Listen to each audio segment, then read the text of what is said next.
Hello and welcome to LurcherGallery Productions.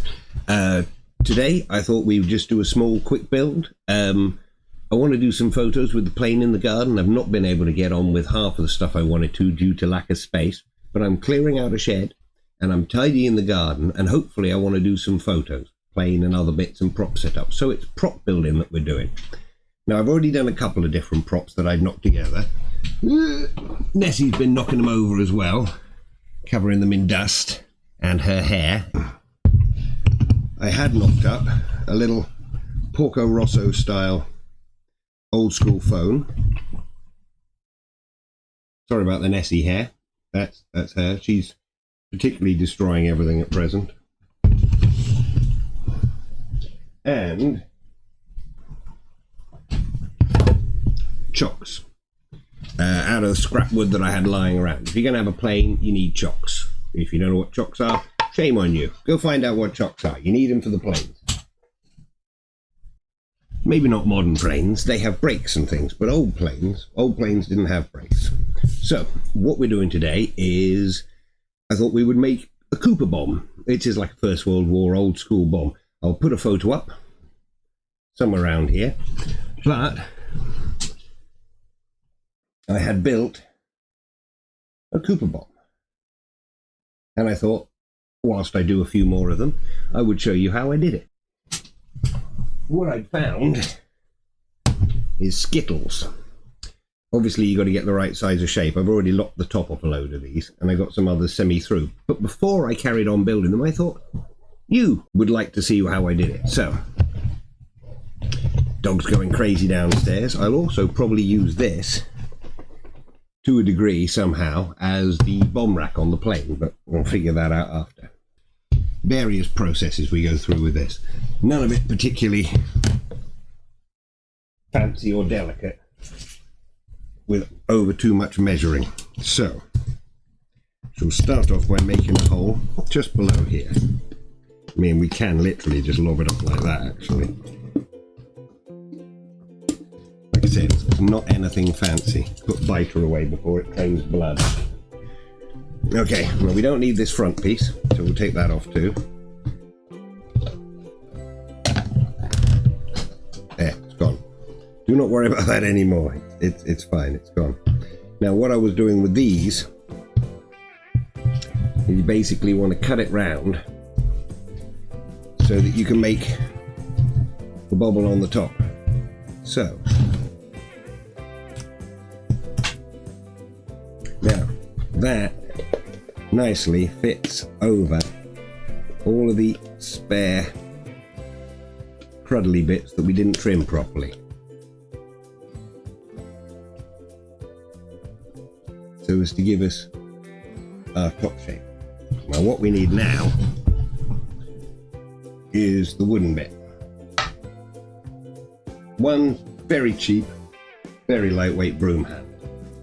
I've measured it up, so cut a few of these, cut one or two of them. You don't need to see all of them cut.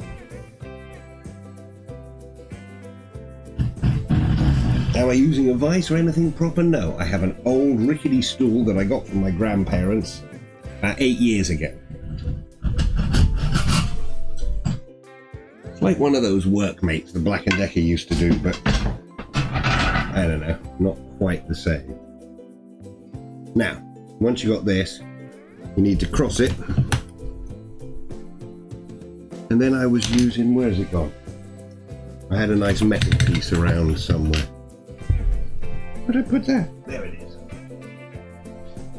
Piece of angled metal, because that then gives you a nice straight line.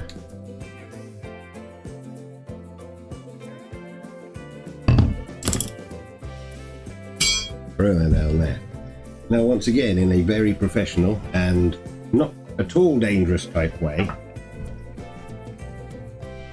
I shall proceed to cut these. Yes, you just want to take it easy, try and follow the lines. I haven't done a particularly good job on this one. Saw down. Right. We have our cuts so that we can slide in. Now, That bit will slide in there. Now on the Cooper Bomb picture, as you might have seen, it has, take a little more off this, it has a little kind of propeller on the end of it, and that's to arm the bomb. Once it's dropped from the plane and a wire is pulled, that spins and it winds up and charges it and primes it, so to speak. Up until then, that's how you make sure you don't have things blowing up on your plane as much. But I'll make one of those and we'll just put a screw through the top into the wood, give it our extra hold. Right, glue gun. We need a hot glue. Hot glue heating up. Right, fins. I'm using, I don't know, like mil thick plastic card. They're 7 centimeters by 9 centimeters. And then you just basically make a little cut halfway up in both so that they interlock with each other. Added bonus with this is you can usually just score it and snap. I'd worked out I have enough Skittles for 9 Cooper Bombs. I have enough wood for 9 Cooper Bombs. And I have enough fins for only 3 at present. So we shall worry about the rest when it comes to it. How are you getting? You're getting hot. Let's do some glue. Put them on the top and then add around here. Ooh, a bit burny.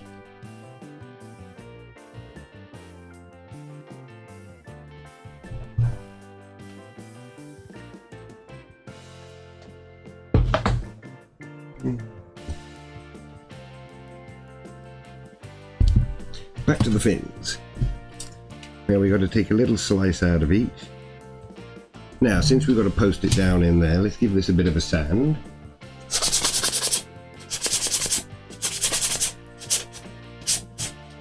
How does this test fit? Get it lined up with the holes. Bit of a play around, as there is a certain degree of movement in it. And there, we have another one. Let's get some glue in there, shall we?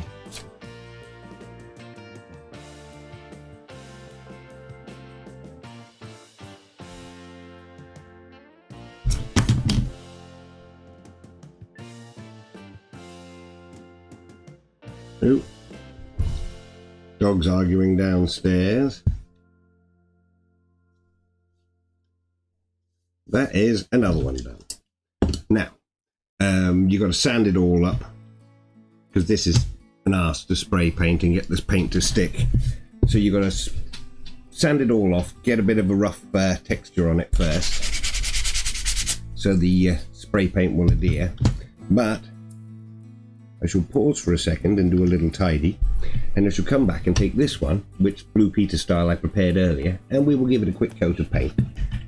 Right, we got some nice ochre, and we got some umber to make it a little darker. Generally with the picture it's kind of mostly all that colour. We got a darker bit here, black end, which I think is Bakelite, and then it's got some coloured lines. So, oh, and obviously scratching, which we can do after it's dried with the silver. So, ooh, tea.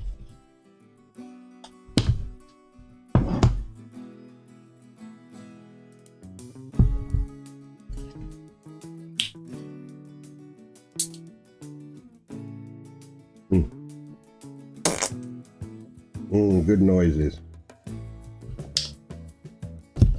A bit darker. And I think that'll end up being good enough for our purposes of the mustardy colour. Far more lighter and tan than the other, but if I do an armour wash over it, That'll soon darken it up. Obviously I want to let it dry before I armor wash. That's what I didn't think of. Where do I rest that? Ooh. Nessie's gonna come straight for that. Nessie is. Nessie loves to be an arsehole. When she can, she loves it. I'm gonna go wash my brush. When you tell me I missed a bit. Hopefully there's enough left on here. Sat down thinking, there we go, just cleaned my brush. Look around and find I missed a bit. None of you in the land of Tube. Well, you couldn't inform me. It would be too late by the time I heard that thing. I know. Don't worry about it. I'm sorry I left you recorded. I shall return to you once this is dry and we can do a bit more detail and then an armor.